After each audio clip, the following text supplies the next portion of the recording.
Pemirsa, tim Pansus DPRA, Abu Bakar dan Hajah Umi Kalsum dari fraksi Partai Aceh berkunjung ke Balai Benih Multispesies Fish Trenggading Kabupaten Pidi Jaya, Rabu 10 Juni 2019. Dalam kunjungan tersebut, politisi Partai Aceh ini menjanjikan sumbangan dana tersebut senilai 500 juta rupiah.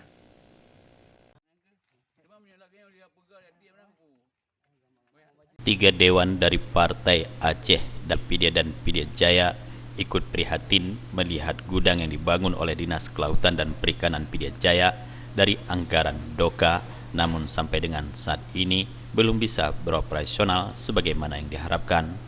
Atas keprihatinan tersebut, pihak DPRA dari Partai Aceh ini menjanjikan bantuan dari aspirasinya sebesar 500 juta rupiah agar produksi udang di Pidi Jaya bisa dikembangkan dengan cara yang intensif dan modern di BBMSV tersebut.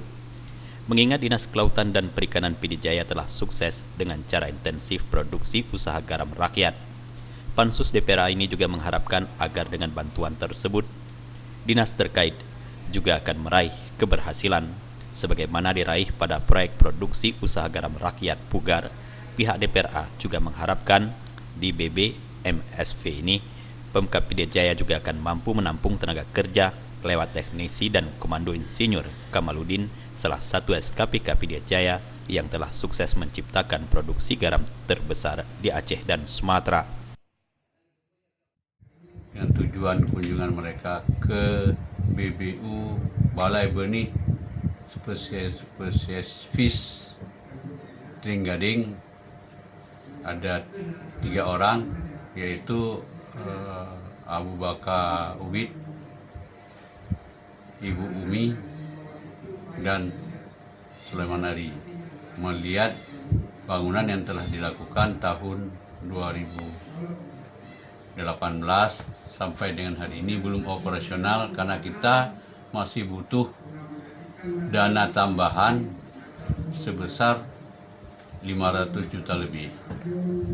Alhamdulillah dengan kedatangan mereka, dengan harapan kita paket aspirasi, ada mereka janjikan 3 paket masing-masing 200 juta